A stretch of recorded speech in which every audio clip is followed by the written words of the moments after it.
अर्जुन ने कहा, हे पुरुषोत्तम, वह ब्रह्म क्या है, अध्यात्म क्या है, कर्म क्या है, अधिभूत नाम से क्या कहा गया है और अधिदेव किसको कहते हैं? हे मधुसूदन, यह अधियज्ञ कौन है और वह इस शरीर में कैसे है, तथा युज्यित वाले पुरुषों द्वारा अंत समय में आप किस प्रकार जानने में आते हैं? श्री भगवान ने कहा, परम अक्षर ब्रह्म है। अपना स्वरूप अर्थात जीवात्मा अध्यात्म नाम से कहा जाता है तथा भूतों के भाव को उत्पन्न करने वाला जो त्याग है वह कर्म नाम से कहा गया है। उत्पत्ति विनाश धर्म वाले सब पदार्थ अधिभूत हैं। हरिण्मय पुरुष अधिदेव है और हे देहधारियों में श्रेष्ठ अर्जुन, इस शरीर में मैं वासुदेव ही अंतर्यामी रूप से अधियज्ञ हूँ। जो पुरुष अंतकाल में भी मुझको ही स्मरण करता हुआ शरीर को त्याग कर जाता है वह मेरे साक्षात स्वरूप को प्राप्त होता है, इसमें कुछ भी संशय नहीं है।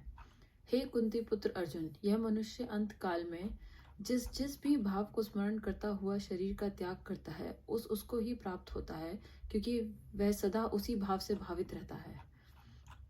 इसलिए हे अर्जुन, तू सब समय में निरंतर मेरा स्मरण कर और युद्ध भी कर। इस प्रकार मुझ में अर्पण किए हुए मन बुद्धि से युक्त होकर तू निसंदेह मुझको ही प्राप्त होगा। हे पार्थ, यह नियम है कि परम अक्षर परमेश्वर के ध्यान के अभ्यास रूप योग से युक्त दूसरी ओर ना जाने वाले चित्त से निरंतर चिंतन करता हुआ मनुष्य परम प्रकाश रूप दिव्य पुरुष को अर्थात परमेश्वर को ही प्राप्त होता है। हे पुरुष, सर्वज्ञ अनादि सबके नियंता सूक्ष्म से भी अति सूक्ष्म सबके धारण पोषण करने वाले अचिंत्य स्वरूप सूर्य के सदृश नित्य चेतन प्रकाश रूप और अविद्या से अति परे शुद्ध सच्चिदानंद घन परमेश्वर का स्मरण करता है। वह भक्ति युक्त पुरुष अंत काल में भी योग बल से भ्रुकुटी के मध्य में प्राण को अच्छी प्रकार स्थापित करके फिर निश्चल मन से स्मरण करता हुआ उस दिव्य रूप परम पुरुष परमात्मा को ही प्राप्त होता है। वेद के जानने वाले विद्वान जिस सच्चिदानंद घन रूप परम पद को अविनाशी कहते हैं, आसक्ति रहित यत्नशील सन्यासी महात्मा जन जिसमें प्रवेश करते हैं और जिस परम पद को चाहने वाले ब्रह्मचारी लोग ब्रह्मचार्य का आचरण करते हैं, उस परम पद को मैं तेरे लिए संक्षेप से कहूंगा। सब इंद्रियों के द्वारों को रोककर तथा मन को हृदय में स्थिर करके फिर उस जीते हुए मन के द्वारा प्राण को मस्तक में स्थापित करके परमात्मा संबंधी योग धारणा में स्थित होकर जो पुरुष ओम इस एक अक्षर रूप ब्रह्म को उच्चारण करता हुआ और उसके अर्थ स्वरूप मुझ निर्गुण ब्रह्म का चिंतन करता हुआ शरीर को त्याग कर जाता है, वह पुरुष परम गति को प्राप्त होता है। हे अर्जुन, जो पुरुष मुझ में अनन्य चित होकर सदा ही निरंतर मुझ पर पुरुषोत्तम को स्मरण करता है, उस नित्य निरंतर मुझ में युक्त हुए योगी के लिए मैं सुलभ हूँ, अर्थात उसे सहज ही प्राप्त हो जाता हूँ। परम सिद्धि को प्राप्त महात्मा जन मुझको प्राप्त होकर दुखों के घर एवं क्षण भंगुर पुनर्जन्म को ही प्राप्त होते हैं, पुनर्जन्म को नहीं प्राप्त होते। हे अर्जुन, ब्रह्म लोक पर्यंत सब लोग पुनरावृत्ति है, परंतु हे कुंती पुत्र, मुझको प्राण प्राप्त होकर पुनर्जन्म नहीं होता, क्योंकि मैं कालातीत हूँ और ये सब ब्रह्मादि के लोक काल के द्वारा सीमित होने से अनित्य हैं। ब्रह्मा का जो एक दिन है उसको 1000 चतुर्गति की अवधि वाला और रात्रि को भी 1000 चतुर्गति की अवधि वाला जो पुरुष तत्व से जानते हैं, वे योगी जन काल के तत्व को जानने वाले हैं। संपूर्ण चराचर भूतगण ब्रह्मा के दिन के प्रवेश काल में अव्यक्त से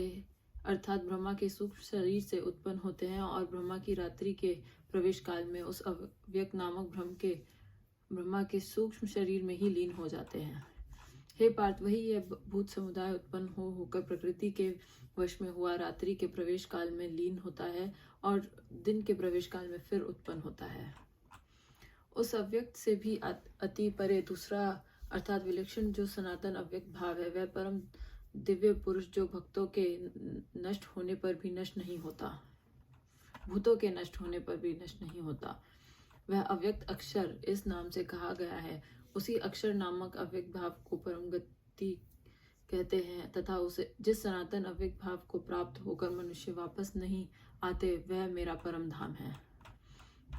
हे पार्थ, जिस परमात्मा के अंतर्गत सर्वभूत है और जिस सच्चिदानंद घन परमात्मा से यह समस्त जगत परिपूर्ण है, वह सनातन अव्यक्त परम पुरुष तो अनन्य भक्ति से ही प्राप्त होने योग्य है।